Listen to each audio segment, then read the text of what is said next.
우리 지역의 이슈를 짚어봅니다. 헬로 이슈 토크 함께 하시죠. 요즘 농촌에서 일손 구하기가 하늘의 별 따기라고 합니다. 다행히 얼마 전부터 외국인 근로자들이 속속 들어오고 있지만 코로나 사태로 현실적 어려움이 크다고 하는데요. 농촌 일손 부족과 외국인 근로자 제도에 대한 전반적인 내용 짚어보겠습니다. 엄재진 매일신문 경북본사 취재부장 그리고 지역 공공정책연구원 기화서 박사와 함께하겠습니다. 두 분 어서 오십시오. 네, 안녕하십니까? 네, 농촌의 일손 부족은 고질적인 문제인데 코로나 이후로 더 심각해졌죠. 현재 상황 어떤가요? 그렇죠. 코로나로 인해서 예전 같으면 수천 명씩 들어왔죠. 예. 우리 경북 지역만이 아니라 전국적으로. 그리고 이제 코로나로 인해서 지금 들어올 수가 없으니까 네. 예전만큼 못 들어오니까 그야말로 이제 들어온다 해도 이 품삯이 일당이라고 그러죠. 이게 엄청나게 올랐죠, 지금. 예년 같으면은 만동의 경우는 이제 일직면, 나무면 일대에 양파 주산지입니다, 이 일대가. 예. 일대 예년 같으면은 평균 10만 원 내외로 내국인도 마찬가지입니다. 그 정도의 일당이었는데 지금은 1, 2만 원 웃돈을 더 주고도 사람 구하기 어려운 그런 상황이고 더구나 코로나 이전에는 인근에 이런 이 농사철이 되면 인근에 이제 군부대 장병들이나 그리고 또 이제 지역의 대학생들 이제 봉사활동도 이제 더러더러 해서 그쵸. 조금 일손에 좀 도움이 됐죠. 예, 근데 예. 코로나로 인해서 모이질 못하니까 맞아요. 이 집합 상황이 되니까 더욱더 이제 힘드는데 이러다 보니 이제 일당이 더욱더 심각한 것은 이제 영천 지역의 경우에도 이제 양파 농가들이 제법 있는데 예년에 10만 원 전후에서 지금은 금액이 18만 원에서 20만 원까지 치솟았다. 2배 가까이. 예. 이렇게 해서 요즘 농가가 이 감당이 되겠나 싶은 정말 엄청나게 걱정입니다. 이러다 보니까 인력을 공급하는 이 인력 회사들이 있습니다. 예. 인력 회사들도 허가 업체입니다. 허가를 받아야 됩니다. 각 지자체. 근데 예. 무허가 업체들이 난립을 해서 아, 웃돈까지 농가들에게 정말 일손이 필요한 농가들에게 우리가 몇 명을 공급해 줄 테니 웃돈을 따로 좀 달라. 이러한 이 상황까지 지금 생기는 그야말로 횡포 아닌 횡포까지 벌어지고 있는 거죠. 그러다 보니까 특히 우리 의성의 경우는 전국적으로 유명한 마늘 주산지죠. 예, 예. 의성의 경우에는 사람도 구하기 어렵고 또 인건비가 이렇게까지 치솟으니 도저히 감당이 안 되겠다. 그래서 아예 농사 포기라고 하는 실제로 이런 분들도 계시는 대단히 안타까운 상황입니다. 예. 코로나19로 크나큰 피해를 본 분야 중 한 분야가 농업이 아닐 것 네, 같은데 참 위기 상황을 또 악용하는 사람들이 있네요. 이렇게 무허가 인력 그렇죠. 업체가. 어느 부분에나 늘 이런 이 사람들이 있죠. 예. 좀 법적으로 좀 빨리 좀 정리가 됐으면 좋겠다 싶은 생각이 듭니다. 그러니까요. 네. 이렇게 말씀하신 대로 농촌 일손 부족이 심각한데 지자체에서는 어떻게 대응하고 있는지 궁금합니다. 그렇습니다. 이제 방금 이제 기 박사님께서 이제 농활 예. 대학생 농활 이제 언급을 해주셨는데 우선 경북도 같은 경우는 가장 많은 인력들이 다 대학생들이니까 지난달 5월 31일 날 이제 경북 지역에 있는 21개 대학교하고 경북 농협 경북본부하고 이제 협약을 체결했어요. 예. 그래서 이제 대학생 농촌 인력 지원 업무 협약을 체결했거든요. 네.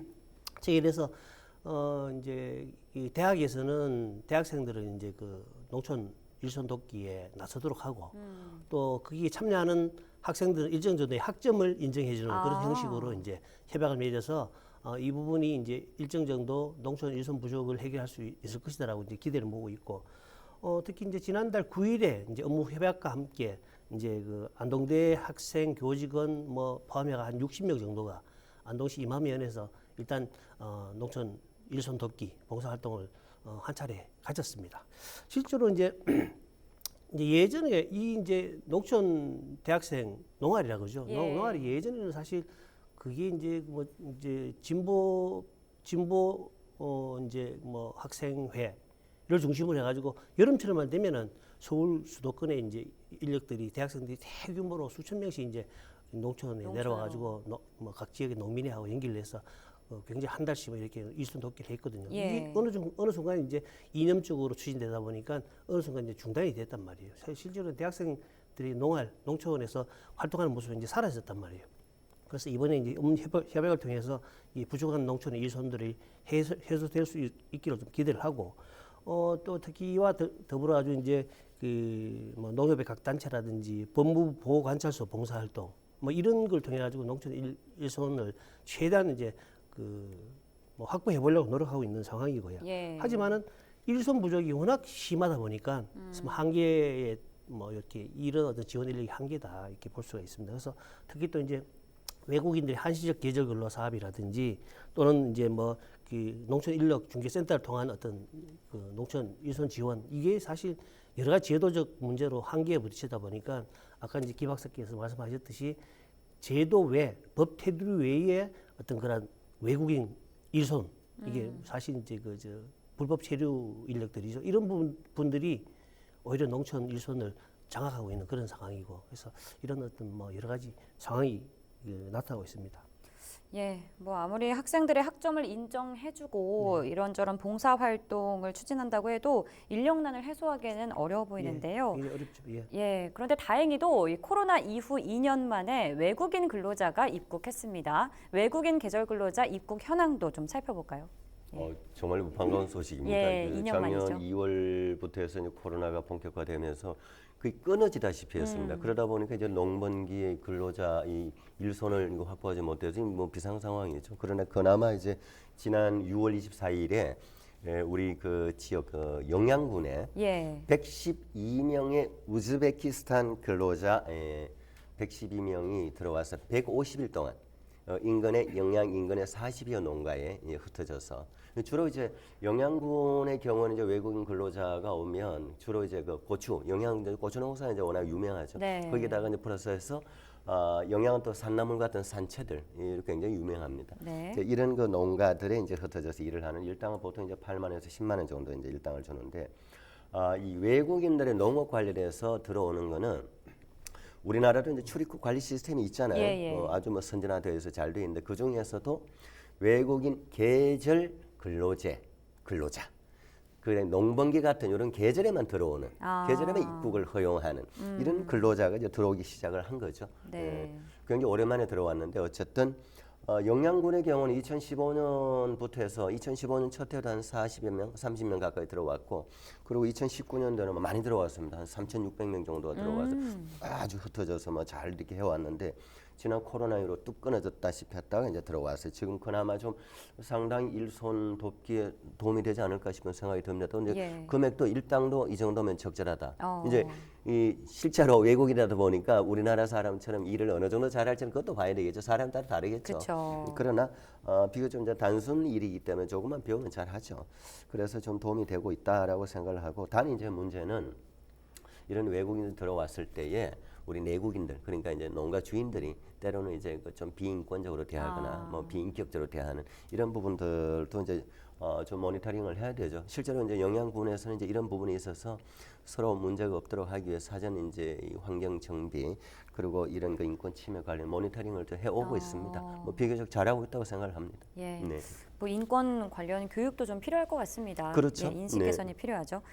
네, 뭐 이렇게 계절 근로자 입국까지는 좋았지만 또 문제가 있습니다. 이 외국인 계절 근로자를 수용할 자가 격리 시설이 부족하다는 그렇죠. 건데요. 현재 어떤 상황인지 좀 짚어주실까요? 그렇습니다. 이제 그 영양군 같은 경우는 사실 지난해에는 코로나19 상황이 전 세계적으로 엄혹했기 때문에 네. 사실 우리나라에 외국인 계절 근로자 한 사람도 못 들어왔거든요. 엄두도 못 냈죠. 예, 네. 원래도 사실 이제 전국에 이제 상반기에 두세 곳 정도가 들어왔는데 경북에서는 영양군이 이제 유일하게 들어왔어요. 네. 그래서 전체 이제 들어온 인력이 이제 113명인데 그 통역 한 명 포함해가지고 계절 근로자 112명이나 113명이 들어왔는데 이번에는 우즈베키스탄 이제 인력이거든요. 네. 근데 이 인력과 이제 그 정부 보정을 통해 가지고 이제 이거는 뭐 5개월 해 들어왔는데 이제 국내에 이제 그 방역법상 들어오면 이제 자가격리 보름간 해야 되잖아요.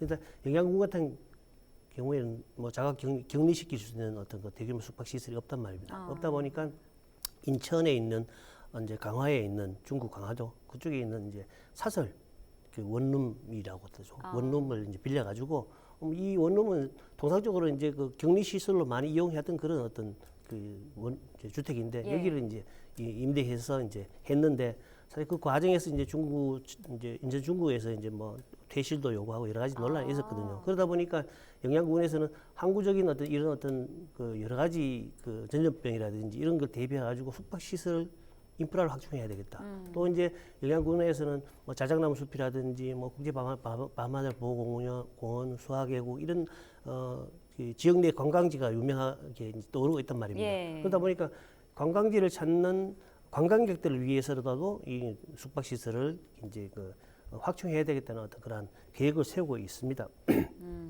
그래서 이제 실제로 이제 이렇게 이제 영양군에서 숙박 시설이 부족하다 보니까 굉장히 서러움을 많이 당했거든요. 지난해에도 사실 울진 쪽에 이제 백암 온천단지 그 숙박 시설 하려고 하다가 숙박 시설 무산되면서 사실 계절 근로자 초청 사업이 무산됐고 올해 같은 경우는 이제 하반기에 또 한 300에 한 400명 정도 들어오는데 숙박 시설을 확보하지 못하면 사실 무산되는 거거든요. 예. 기존에 이제 상반기에 이제 우즈베키스탄 이제 112명을 들어오면서도 청송에 이제 그 리조트, 홍천의 리조트하고 이제 사실 협약을 맺었지만은 역시나 이제 그 지자체 단체장들은 민원을 이유로 사실 지금 꺼렸거든요. 그래서 무산이 됐었어요. 이런 어떤 그 악순환을 되풀이하지 않기 위해 가지고 영양지역에서는 굉장히 숙박시설 인프라에 이제 적극적으로 나서야 된다는 그런 필요성을 제기하고 있어요.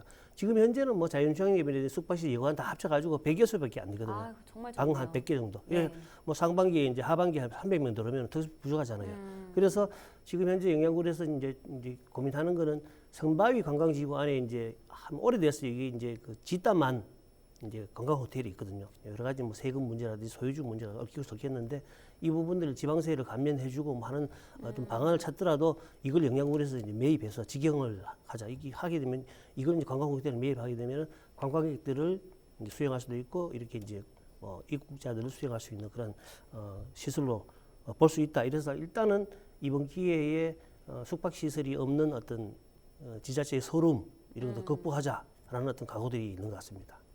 네, 설명해 주시는 거 들어보면 꼭 이 문제 때문이 아니라도 영양군의 대규모 숙박시설이 그렇습니다. 절대적으로 필요해 네. 보입니다. 네. 또 말씀하신 것처럼 어쨌든 외국인 계절 근로자의 자가격리를 두고 영양군과 인천시의 갈등이 있었는데요. 좀 더 자세히 짚어주실까요? 네, 방금 그 우리 엄 기자께서 이제 쭉 얘기를 해주셨는데 이제 이게 이제 인천으로 넘어가서의 문제는 참 이거 참 웃픈 현실인데 사실 영양군의 인구 16,000명입니다. 시골 중에서도 정말 가장 작은 이 그 급에 들어가는데 그렇죠. 인구 300만 명의 인천시와 영양군. 아이고 인천 시민들 좀 봐주시죠. 예, 좀 이 정말 이 어려운 이 현장에 외국인 근로자 들어와서 이제 내용은 이런 겁니다. 인천이 어쨌든 간에 이제 국제공항이 있다 보니까 예. 외국인 내 외국인도 다 그쪽으로 들어올 수밖에 없잖아요. 예. 그런데 이게 코로나 상황이다 보니까 특히 이제 외국인들이 들어오면은 의무적으로 방역법상 자가 격리를 해야 되잖아요. 그쵸. 해서 이상이 없어야 이제 그야말로 지방으로 내려오게 되는데 예. 이렇게 되다 보니까 영양군으로서는 이 사람들을 2주간 자가 격리를 시킬 공간이 필요하단 말이죠. 그런데 보통 이제 이 정부에서 지정한 호텔이나 숙박업소에 2주간 자가 격리를 하게 되면 160만 원 1인당 160만 원에서 210만 원 정도 들어갑니다. 그러면은 우즈베키스탄 이번에 112명 통역 플러스 아까 엄 기자 얘기하셨듯이 113명 플러스해서 베트남 한 300명 들어오면 이거 감당이 안 되는 거예요, 이 비용이. 예. 그러다 보니까 지자체도 어쩔 수 없이 또 누군가가 이제 그 중간에 중개를 하는 그 업체가 있어요. 근데 그 사람들은 이렇게 들어오는 사람을 데리고 어디 하느냐? 인천의 그 영종도의 국제공항지구 인근에 뭐가 숙박 시설도 있고 뭐 여러 가지 있을 수 있겠죠. 그런 데를 저렴하게 이용을 하는 겁니다. 그러다 보니까 이제 인천시의 입장에서는 이런 식으로 우후죽순 들어와 가지고 제대로 된 숙박 시설과 정부에서 인간 곳에 그 자가 격리를 하지 않고 이거 그렇게 위험하지 않느냐. 특히 이제 외국인들 들어오니까 더욱더 이제 불안해한다. 이런 것에서 이제 영양군이나 이제 이런 그 지방 지자체에 이제 뭐 불만 또는 원성을 나타내는데 아이고 어떡하란 말입니까? 아이고 뭐 들어와요. 지방에서 농사를 지어 인천 시민도 이 농사 이 작물을 먹을 거 아닙니까? 이 부분은 저는 좀 봐줬으면 좋겠다. 그리고 얘기하셨잖아요. 엄재정 기자 얘기하셨듯이 영양군 나름대로 노력하잖아요. 예. 선바위 지구에 그런 숙박 시설도 어떻게든 좀 개조해서 영양군이 하려고 하는데 당분간 조금만 더 지켜봐 주시면은 시설이 좀 그래도 좀 구축되지 않겠나 싶습니다. 지켜봐 주십시오. 예, 알겠습니다. 뭐 베트남 근로자 얘기도 하셨는데 모쪼록 잘 수용할 수 있는 상황이 되면 좋겠네요. 네. 하반기에 영양군을 비롯해 경북 몇몇 지자체들이 계절 근로자 초청 사업에 나서고 있는데요. 문경시와 봉화군이 계절 근로자를 2월에 배정받았는데 귀국 보증 문제로 무산이 됐었습니다. 또 한편 법무부에서는 지난 4월 지자체 보증도 인정하는 완화책을 내놨는데 이게 어떤 차이가 있는 건지 좀 설명해 주실까요? 그렇습니다. 계절 근로자 초청 사업. 예. 우리 입장에서는 초청 사업이잖아요. 예. 초청을 하잖아요. 예. 그러면은 요즘 이제 그 외국인 근로자들이 이제 뭐 이렇게 농촌 일손도 아니고 산업 현장에서 들어오는 이제 비자를 이제 보통 3개월 또 길면 5개월짜리 비자를 가지고 이제 들어오거든요. 예. 들어와 가지고는 우리나라 입장에서 보면 출국을 안 하고 이제 불법 체류를 하는 거죠. 자기 나라를 안 돌아가고. 그렇기 때문에 우리나라에서는 이제 출입국 관리 사무소하고 법무부에서 이 사업을 추진하면서 당신들의 어떤 그런 그 계절 근로자들이 우리나라에서 일이 다 끝나면은 반드시 당신네 나라로 돌아갈 수 있도록 보증을 해라. 이걸 이제 그 사실 중앙 정부 보증으로 좀 추진해 왔어요. 예. 그러다가 작년에 지방 정부, 그전엔 당초에는 지방 정부에서 추진해 왔는데 지방 정부 보증으로 추진해 왔는데 작년에 코로나19 상황이 엄혹해지니까 이걸 이제 중앙 정부에서 보증받는 걸로 격상시켰었어요. 격상시키다 보니까 작년에는 영양구군에서도 사실 베트남 근로자들 숙박시설 문제였지만 그 현지에서 중앙정부에 보증받는 거는 어렵다라는 어렵죠. 어떤 뭐 시상이 있었거든요. 예, 예. 그래서 그것들이 이제 영양구군에서 이제 뭐 좀 이렇게 저걸 이제 건의를 하고 이래서 지난 4월에 올 4월에 이게 또 다시 또 완화를 했어요. 올 4월에 농업 외국인 계절 근로자 활성화 방안이라는 제도를 내면서 다시 중앙정부에서 지방정부 보증으로 다시 바꿨어요. 그러다 보니까 사실 이게 4월 달에 바뀌다 보니까 올 2월 달에 뭐 봉화하고 문경에서 이제 사실 근로자 추정을 했잖아요. 이때는 중앙정부 보증을 받아야 되니까 사실 어려웠어요. 무산이 됐거든요. 그래서 뭐 그러다 보니까 이 지자체 보증이 손질이 됐거든요. 그러다 보니까 하반기에는 조금 지자체에 이제 그 지자체 보장, 그 지방정부 보증으로 이제 완화가 됐으니까 하반기에는 뭐 고령이라든지 영양이라든지 성주라든지 경북에서 상당히 이거 많이 추진하고 있는 상황이거든요. 그러다 보니 이제 불법 체류를 줄여보자 이런 어떤 제도입니다. 예, 참 문제가 정말 많이 산재해 있네요. 네. 또 외국인 근로자들 처우와 환경 문제, 뭐 노동 환경 등등 알아갈수록 문제가 많은데요. 그러면 이제 농촌 일손 부족을 해결하고 외국인 근로자들의 인권, 노동 환경, 처우를 개선하기 위해서 정부와 지자체가 어떤 노력이 필요할지 알려주시죠. 네, 일단은 그 뭐 하나 사례를 가지고 얘기하면 경기도 포천에서 작년 말에 이제 근로자가 이제 사망을 했죠. 그러다 보니까 이 정부에서 실태 조사를 했습니다. 이제 500여 곳의 이제 사업장 그리고 3,600여 명의 이제 근로자 외국인 근로자 대상으로 조사를 해봤더니 뭐 나름대로 그 한 70% 정도의 이 건물에서 이 대부분 다 가건물을 이용하고 있는 상황이었고 예. 그러나 이제 시설은 한 99% 정도는 뭐 욕실이라든지 뭐 기본의 채광 환기 시설은 기본돼 있더라. 근데 문제는 제일 중요한 거는 잠금 장치 없고 화재 경보기가 없는 굉장히 치명적 문제가 있다는 사실이죠. 이제 이런 부분들 때문에 그 정부에서는 이미 그 외국인 근로자 들어와 있는 곳은 어쩔 수 없다. 그러나 9월까지는 이러한 시설이 완비된 기숙사를 갖춰라. 그리고 새로 신규로 들어오는 어떤 농가나 시설에 있어서는 이 정도의 시설이 되어 있지 않은 곳은 고용 입국을 불허하는 이런 정도의 이제 정부의 노력은 저는 필요하다고 봅니다. 예. 잘하고 있다고 보고 또 하나 이제 중요한 거는 이제 인건비의 문제인데요. 그렇죠. 임금비 이제 착취 이런 얘기 많이 나오잖아요. 착취 플러스 임금 체불 나오는데 이 부분도 이제 정부나 지자체가 이제 이런 노력들은 합니다. 어떤 노력이냐면 가이드라인을 둡니다. 가이드라인을 기본적으로 이제 뭐 기숙사를 주겠죠. 주더라도 기본적으로 그 사람이 받는 임금의 8%는 넘지 않도록 받아라. 그리고 이제 기숙사 플러스해서 밥도 주게 되잖아요. 예. 그럼 밥까지 주더라도 그 사람한테 주는 임금의 13%는 넘지 마라. 라고는 가이드라인이 있어요. 근데 그게 안 지켜지니까 문제가 되는 경우도 뭐 더러더러 있죠. 뭐 돈을 많이 받는 거죠. 월급 150만 원 주고 그중에 기숙사비 뭐 45만 원 떼고 그 다음에 또 뭐 안에 뭐 전기세 뭐 이런 공과금 떼고 이렇게 해서 실제로 외국인 근로자가 받는 돈이 쥐꼬리만 원 이렇게 해서 이제 그 돈도 또 못 받는 경우 간혹 이런 경우들이 있어서는 정부와 지자체가 좀 감시를 해야 된다라는 생각을 합니다.